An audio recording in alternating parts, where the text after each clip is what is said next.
So this week's WandaVision was kind of action-heavy, not long on closing of loose threads or payoffs to Easter eggs or big bad reveals or cameos, but let's get into it. And also consider this your spoiler alert warning for every Marvel property and every multiverse throughout all time and space, past, present, and future, and forever. We take up where we left off last week. It turns out Agatha has a way to absorb power from other witches' attacks and defenses, which forces Wanda to use a more blunt force type of attack. A 2013 Buick Verano. Because I guess Agatha can't absorb a Buick Verano, and that's what I call product placement. When you need to hit someone with a flying car, Buick. This attack is also a Wanda Maximoff original from the Captain America Civil War movie. We then get a scene similar to The Wizard of Oz where we see Agatha's empty boots, which of course is just Agatha being clever again because she's fine. Hey, speaking of originals, we then get Vision dropping in front of Wanda out of the heavens. It's OG Vision, Hayward's spectral Vision, if in white body but not in soul. And poor Wanda's over here thinking, oh my god, the love of my life has returned, happy days are here again, and ouch. Ouch, my head, you are crushing my head. Oh my god, the love of my life is crushing my head. But just then, WandaVision shows up. Wanda's Vision, the Vision that came out of her. And he knocks White Vision out of the picture for a while so Wanda and Nice Vision can talk about letting the poor people in town go from this nightmare. We're then taken back to the sword facility where Hayward has reached his final form. Full moron. He's just not a very smart man. He tells Jimmy Woo that no one has evidence of his crimes. I guess he still doesn't know that Darcy got everything from his laptop, because of course Hayward's laptop was easy to hack into. So anyways, Hayward even throws a cheesy villain line at Jimmy Woo. Hey, speaking of Vision, everyone saw that coming from a mile away, Hayward. But while Hayward talks, Jimmy hand magics his cell phone away from a nearby table to phone the FBI. A feat plausible to the viewer because it happened in front of Hayward. We then go back to the witch battle where Agatha confirms that the book we saw near the tail end of episode 7 was in fact the Darkhold. She says that there's an entire chapter of that book dedicated to Wanda, which you think would be pretty nice. But Wanda keeps telling Agatha that she's not a witch. Please stop calling me a witch.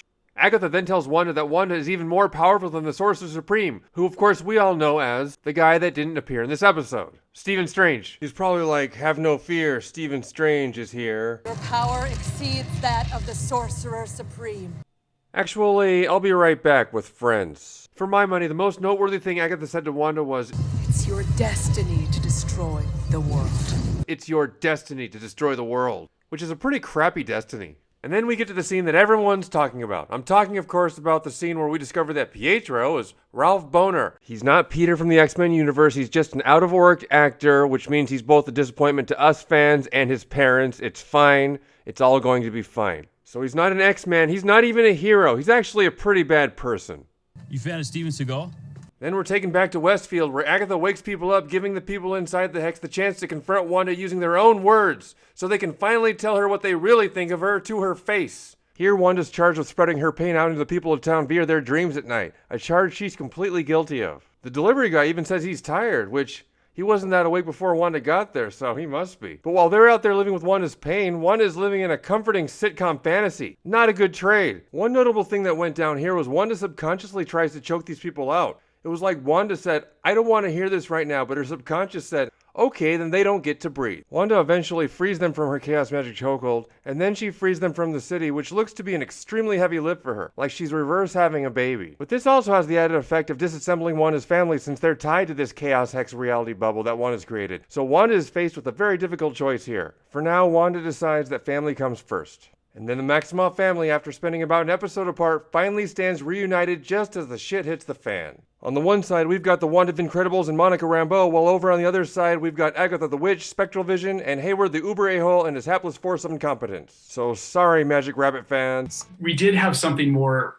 planned for Senor Scratchy. It's no Magic Battle Rabbit. The rabbit turns into this big demon. Honestly, I didn't need a Magic Battle Rabbit.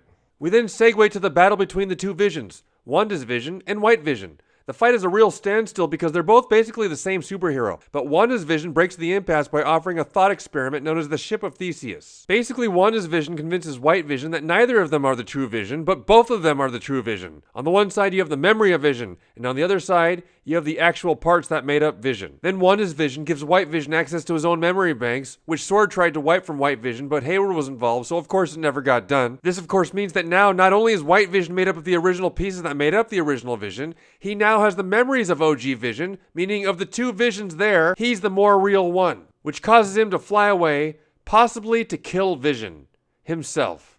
To kill himself. Or maybe he's gonna go hiking in the Himalayas. He could literally do anything, go anywhere he wanted. Then we're back to the witch fight where Wanda performs the second of 2 Wanda Maximoff originals from this episode, giving people nightmares. Here she takes Agatha back to her nightmare of when her fellow witches tied her to a post to execute her for her crimes, like they're getting a second chance at justice. And oh how the tables have turned. But then the undead witch jury rises up and points at Wanda and are like, "You! That's you! You're the bad guy! You're the harbinger of chaos! You're the Scarlet Witch! You! And oh, how the tables have turned. At this point, Wanda's like, great, not this "you are a witch" stuff again, but these older witches aren't having it. They put Wanda on the post to stand judgment, and they deem her the harbinger of chaos, as a magical red crown forms on Wanda's head, seemingly confirming their claims. And Wanda flings the older coven off her and says to Agatha, "You go be a witch," as Wanda seems to angrily give Agatha all of her power. You see her make some shots and miss some shots, and you're meant to think, oh crap, she's got really bad aim. As Agatha absorbs Wanda's power, we see Wanda's face diminishing like that kid in the Yo Magic commercial. But she's not missing her shots. Wanda's been placing runes around the hex, the same runes that Agatha had used on her back in the basement in episode 8. It's a trap! So instead, she drains Agatha of her powers, Wanda makes a full recovery, then embraces one huge truth about herself, that she is the Scarlet Witch.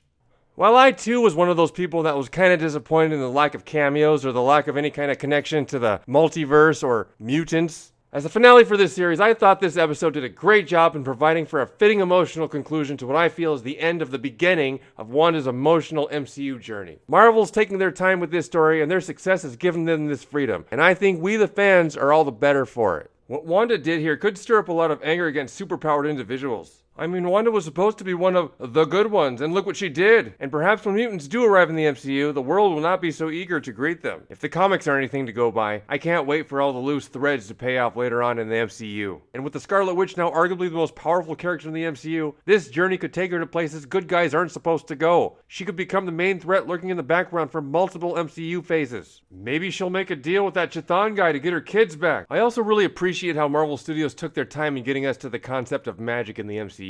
It seems like the franchise got us ready for this by first going into science, and then into cosmic, and after that came the quantum multiverse stuff. Contrast that with how the DCEU introduced magic into their franchise by dropping a magical girl into Suicide Squad, then hiring Will Smith to fire normal bullets at her, among other weapons used in that film that have no effect on magic. It's almost like the entire DCEU is Tyler Hayward. Hey, speaking of regular bullets, I can't wait for Falcon and the Winter Soldier. And spoiler alert, there's a rumor that mutants are involved somehow. Probably not these mutants, but MCU mutants, which means they're automatically the best mutants. Fight me. If you were one of those people that was disappointed by the lack of mutants on this show, don't worry. They're coming. Kevin Feige has got you. Feige is a man on fire right now. He got rid of the cheap ass at upper management, and since then, his genius and passion have become untethered. And look what he's accomplished since then. He brought Thor back. He helped bring in Black Panther, Avengers Endgame. Captain Marvel was okay too. Most importantly, he brought us the most comics accurate version of Spider-Man for my money, and you have my guarantee that he'll do that for mutants too. I mean, the man is incapable of making a bad decision. How dare you even think of ever questioning him?